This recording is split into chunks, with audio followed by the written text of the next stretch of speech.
ദർശനത്തിനനുസരിച്ച് ഞാൻ പോകും. ആമേൻ. Hallelujah. പൗലോസിനോട് Agabus എന്ന പ്രവാചകൻ വലിയ കൂട്ടം നടക്കുകയാണ്, വലിയ പ്രാർത്ഥന നടക്കുക. അഗബോസ് എന്ന പ്രവാചകന് കടന്നു വന്നു. ആ പൗലോസിന്റെ അരക്കച്ച എടുത്ത് ചുറ്റി കെട്ടിയിട്ട് പറഞ്ഞു, യെരുശലേമില് നിന്നെ ഇതേപോലെ കെട്ടി നിന്നെ കൊല്ലുവാനായിട്ട് ഏൽപ്പിച്ചു കൊടുക്കും എന്ന് പറയുന്ന സമയത്ത് ഈ കൂടെ നിന്ന് എല്ലാവരും ഇന്ന് കരയാൻ തുടങ്ങി. എന്നിട്ട് എല്ലാവരും, പ്രവാചകൻ പറഞ്ഞില്ലേ ഓൾറെഡി, ബാക്കി കൂടെ ഉള്ളവരും ദൈവമക്കൾ ഇപ്പൊ എന്നാ പറയും? അയ്യോ അയ്യോ പോകല്ലേ പോകല്ലേ പോകല്ലേ, പ്രവചനം ഓൾറെഡി ഉള്ളതാ. പൗലോസ് പറഞ്ഞെന്താ? നിങ്ങൾ കരഞ്ഞ് എന്നെ അസഹ്യപ്പെടുത്തരുത്. ആമേൻ.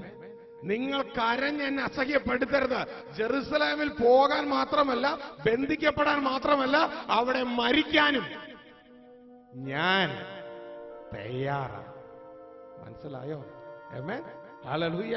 നമ്മുടെ ആ വിഷൻ അതനുസരിച്ച് മാറണം. പൗലോസിന് അറിയാം പൗലോസിന് എന്തിനാ ദൈവം നിയമിച്ചിരിക്കുന്നത്. നമുക്കറിയണം നമ്മൾ എന്തിനാ നിയമിച്ചിരിക്കുന്നത്. നമ്മുടെ ആ വിഷൻ നമുക്ക് മനസ്സിലാകണം. ആമേൻ. ഹല്ലേലൂയ. അപ്പോൾ പ്രിയരെ, സങ്കീർത്തനം 49:20 വായിച്ചു. സങ്കീർത്തനം 49:20. മാനത്തോടിരിക്കുന്ന മനുഷ്യൻ വിവേകഹീനനായാൽ നശിച്ചു പോകുന്ന മൃഗങ്ങൾക്ക് തുല്യനത്രേ. ആമേൻ. ഹല്ലേലൂയ. ആദത്തിന്റെ ജീവിതത്തിൽ സംഭവിച്ചത് എന്താണ് വിവേകശൂന്യത എന്ന് പറഞ്ഞാൽ? ദർശനപ്രകാരം നടക്കാത്തതാണ് വിവേകശൂന്യത എന്ന് പറയുന്നത്. അത് ദൈവത്തിന്റെ വചനത്തിനൊത്ത് നടന്നില്ല. ആദം ദൈവത്തിന്റെ വചനത്തിനൊത്ത് നടന്നോ? അതാണ് വിവേകശൂന്യത. ഇന്ന് ഞാനും നിങ്ങളും ദൈവവചനത്തിനൊത്ത് നടക്കുന്നില്ല എങ്കിൽ അത് നമ്മുടെ വിവേകശൂന്യതയാണ്. ആമേൻ. ഹല്ലേലൂയ. മൃഗം നടക്കേണ്ട രീതിയിലല്ല ഞാനും നിങ്ങളും നടക്കേണ്ടത്. നമ്മൾ എങ്ങനെ നടക്കണം? വായിച്ചാട്ടെ, 2 Corinthians 5-ാം അതിന്റെ 7-ാം വാക്യം. കാഴ്ചയാലല്ല. കാരണം അത് ഞാൻ മൃഗങ്ങൾക്ക് കൊടുത്തിരിക്കുന്നതാ. കാഴ്ചയാലുള്ളത്. കാഴ്ചയാലല്ല, വിശ്വാസത്താലത്രേ നമ്മൾ നടക്കേണ്ടത്. ആമേൻ. വിശ്വാസം എവിടെ നിന്ന് വരുന്നു? വിശ്വാസം കേൾവിയാലും, കേൾവി ദൈവത്തിന്റെ വചനത്താലും വരുന്നു. മനസ്സിലാവുന്നുണ്ടോ? വിഷൻ എവിടെ നിന്ന് വരുന്നു? ദൈവത്തിന്റെ വചനത്താൽ വരുന്നു. മനസ്സിലാവുന്നുണ്ടോ? അപ്പോൾ നമ്മൾ കാഴ്ചയാലല്ല നടക്കേണ്ടത്, നമ്മൾ വിശ്വാസത്താലാണ് നടക്കേണ്ടത്. കാഴ്ചയാൽ നടന്ന് നമ്മൾക്ക് ആർക്ക് തുല്യമായി? നമ്മൾ നശിച്ചു പോകുന്ന മൃഗങ്ങൾക്ക് തുല്യമായി. അപ്പോ മൃഗങ്ങൾ എന്ത് ചെയ്യും? നശിച്ചു പോകും. ദർശനമില്ലെങ്കിൽ നമുക്ക് എന്നാ പറ്റും? രണ്ടും ഒരറ്റാണ്. ദർശനമില്ലെങ്കിൽ നമ്മൾ നശിക്കും, കാഴ്ച നടക്കുന്ന മൃഗവും നശിക്കും. അപ്പൊ എത്രത്തോളം പ്രാധാന്യമുള്ളതാണ് വിഷൻ, ദർശനം. മനസ്സിലായോ? ആമേൻ. അതുകൊണ്ടാണ് കർത്താവ് ഒരിക്കല് ഒരു കണ്ണുകുരുടനായ വ്യക്തിയെ കർത്താവ് ബെത്സൈദ എന്ന് പറയുന്ന ഒരു സ്ഥലത്ത് വെച്ച് ചില ആളുകൾ കർത്താവിന്റെ അടുക്കൽ കൊണ്ടുവന്നപ്പോ കർത്താവ് അവനെ അവിടെ വെച്ച് സൗഖ്യമാക്കിയില്ല. ആമേൻ. നമുക്ക് വളരെ അതിശയം തോന്നുന്നത് എന്താ സംഭവം?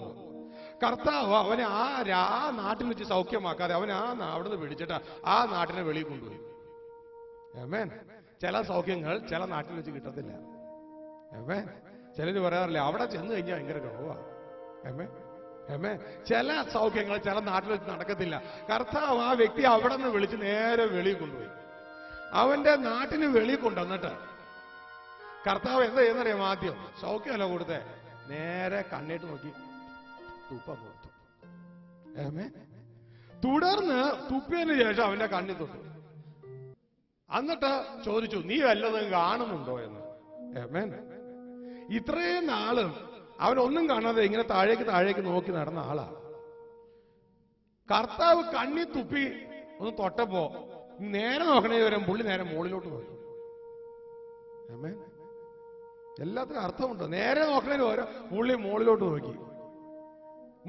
നോക്കി കഴിഞ്ഞപ്പോ വല്ലതും കാണണമെന്ന് വെച്ചപ്പോ അവൻ പറഞ്ഞു, ഇപ്പൊ എനിക്ക് എന്തൊക്കെ കാണാട്ടോ. ഇപ്പൊ പറഞ്ഞു, ഞാൻ മനുഷ്യരെ കാണുന്നു, പക്ഷേ വൃക്ഷങ്ങളെ പോലെയാ കാണുന്നത്. ഹല്ലേലൂയ. നിങ്ങൾക്ക് അർത്ഥം പിടുത്തം കിട്ടിയെന്ന് എനിക്ക് തോന്നുന്നില്ല. പിന്നെ തുടർന്ന് രണ്ടാമതും കർത്താവ് തൊട്ടു. അപ്പോഴേ അവന്റെ കാഴ്ച തിരിച്ചു കിട്ടിയോളൂ, ഭൗതിക കാഴ്ച. ഇത് എന്തുവാ കാണിക്കണേ? ഇത് എന്തുവാ അവിടെ കാണിക്കുന്നതെന്ന് വെച്ചാൽ ആ ഭാഗത്തേക്ക് നമുക്ക് കടന്നു വരാം. മാർക്കോസിന്റെ സുവിശേഷം 8-ാം അധ്യായം. മാർക്കോസിന്റെ സുവിശേഷം 8:22 മുതലുള്ള വാക്യങ്ങൾ.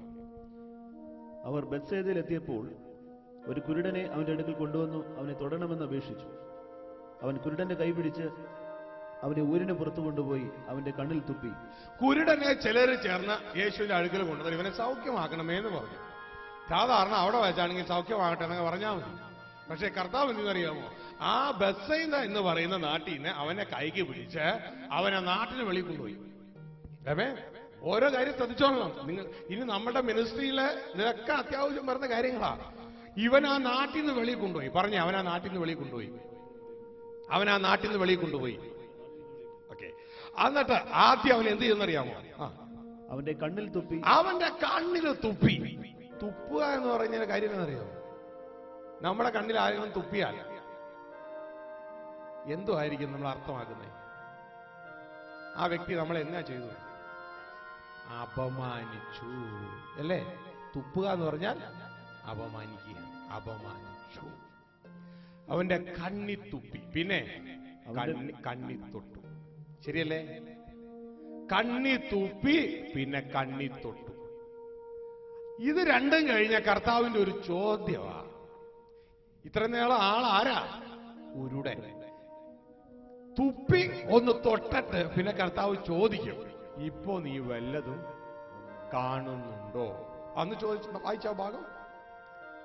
അവന്റെ കണ്ണിൽ തുപ്പി അവന്റെ മേൽ കൈവച്ചു. അവന്റെ മേൽ കൈവച്ചു. നീ വല്ലതും കാണുന്നുണ്ടോ എന്ന് ചോദിച്ചു. നീ വല്ലതും കാണുന്നുണ്ടോ എന്ന് ചോദിച്ചു. വല്ലതും കണ്ടു കഴിഞ്ഞിട്ടേ കാര്യമുള്ളേ. നീ വല്ലതും കാണുന്നുണ്ടോ? ഇത്ര നാൾ എന്ത് കണ്ടില്ല? ഒന്നും കണ്ടില്ല.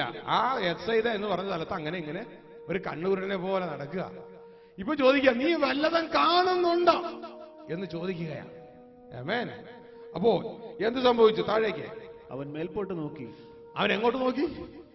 വല്ലതും കാണുന്നുണ്ടോ എന്ന് ചോദിച്ചാൽ നേരെ നോക്കിയാ പോരെ? അവൻ എങ്ങോട്ടാ നോക്കിയേ? അവൻ മേൽപോട്ട് നോക്കി. Hallelujah, hallelujah.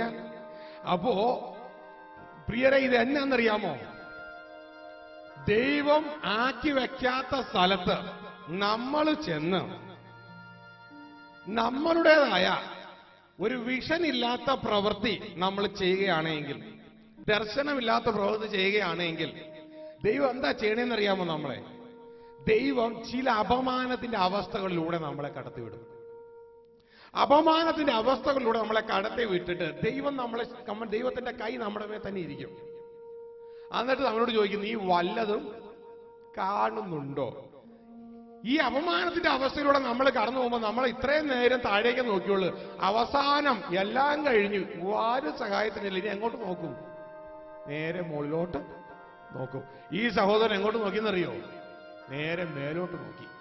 അപ്പൊ ഇവൻ ഒരു കാര്യം മനസ്സിലായി. എന്താ മനസ്സിലായെന്നറിയാമോ? അവൻ പറയുകയാണ്. എന്താ പറഞ്ഞേ? ഞാൻ മനുഷ്യരെ കാണുന്നു. അവർ നടക്കുന്നത് മരങ്ങൾ പോലെ അത്രേ. അവർ നടക്കുന്നത് മരങ്ങൾ പോലെ അത്രേ. ഇപ്പോഴാ എനിക്ക് മനസ്സിലായേ മനുഷ്യനെ എങ്ങനെയാ നടക്കണ്ടേന്ന്. ഞാൻ മനുഷ്യരെ കാണുകയാണ്, അവർ നടക്കുന്നത് മരങ്ങൾ പോലെ അത്രേ. ഒരു മനുഷ്യന്റെ ജീവിതവും ഒരു മരത്തിന്റെ ജീവിതവുമായിട്ട് ഇവിടെ കമ്പയർ ചെയ്യുക. ഇതാണ് 1-ാം സങ്കീർത്തനം ചെയ്യുന്നത്. നീ എങ്ങനെയുള്ള മനുഷ്യനായിരിക്കണം?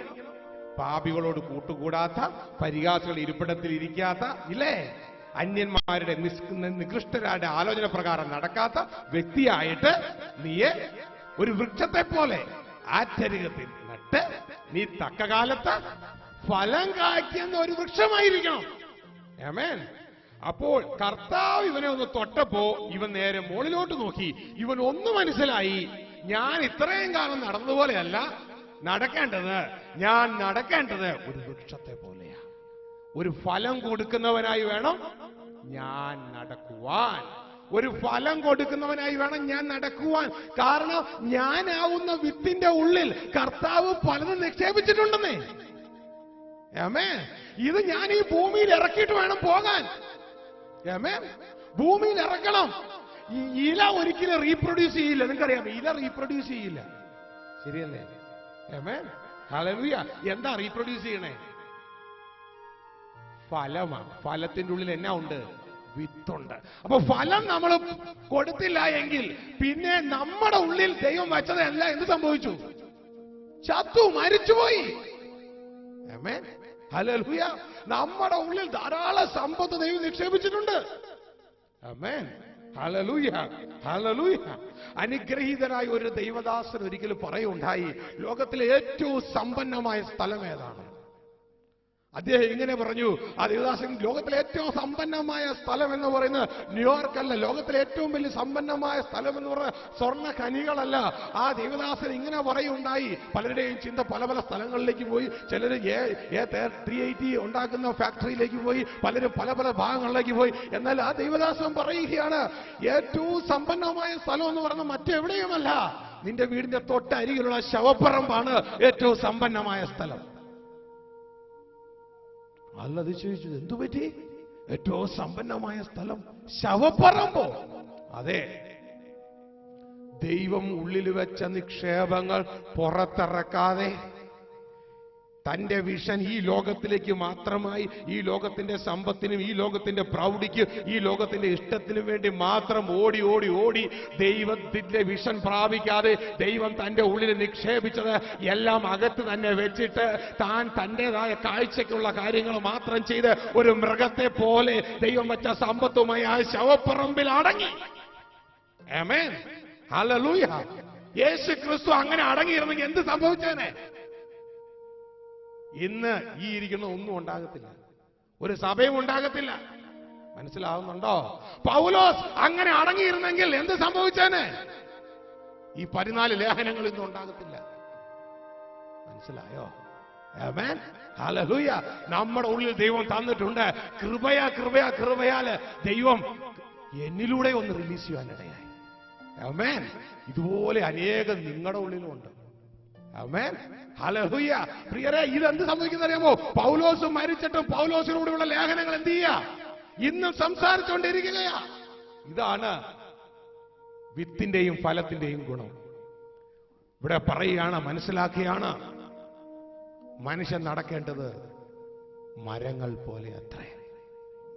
യോഹന്നാൻ വന്നപ്പോ യോഹന്നാൻ ആ പ്രസംഗത്തിൽ ഇങ്ങനെ പറഞ്ഞു, വൃക്ഷങ്ങളുടെ ചുവട്ടിൽ കോടാലി വെച്ചിരിക്കുക. അവന്റെ ചുവട്ടില്, വൃക്ഷങ്ങളുടെ ചോട്ടില്. ഏത് വൃക്ഷമാ വെട്ടിക്കളയണേ? ഫലം കായ്ക്കാത്തത് എല്ലാം വെട്ടിക്കളയാൻ പോവുകയാ. മനസ്സിലാവുന്നുണ്ടോ? ആമേൻ. ഫലം കായ്ക്കാത്തതെല്ലാം വെട്ടും. ഞാനല്ല, ദൈവവചനം പറയും, എല്ലാം വെട്ടും. ഏതാ ഫലം? നമുക്ക് തോന്നി എന്തെങ്കിലും ചെയ്യുന്നതല്ല. ദൈവം നമ്മുടെ ഉള്ളിൽ നിക്ഷേപിച്ചിട്ടുള്ളത് ഈ ലോകത്തിലേക്ക് ഇറക്കുന്നതാണ് ഫലം. മനസ്സിലാകുന്നുണ്ടോ? ഇതാണ് ഫലം. ആ ഫലം നമ്മൾ കായ്ക്കണം. ആമേൻ. ഹല്ലേലൂയ. ദൈവത്തിന്റെ ആ പദ്ധതിയില് പലർക്കും പല ജോലികൾ ദൈവം കൊടുത്തിട്ടുണ്ട്. ആ ഫലം നമ്മൾ കായ്ക്കണം. ഏതാനും ദിവസങ്ങളെ നമ്മൾ ഇവിടെ ഉള്ളൂ. ആമേൻ. 2000 വർഷങ്ങൾക്ക് മുമ്പ് കർത്താവ് യേശു ഇവിടെ വന്നു. എന്താ നീ ഭക്ഷണം കഴിക്കത്തില്ലേ എന്ന് ചോദിച്ചപ്പോ കർത്താവ് പറയാണ്, എനിക്ക് ആ ഭക്ഷണമൊക്കെ കഴിക്കുന്നുണ്ട്. എന്റെ പിതാവിന്റെ ഇഷ്ടം ചെയ്ത് അവന്റെ പ്രവൃത്തി തികയ്ക്കുന്നതാണ് എന്റെ ആഹാരം.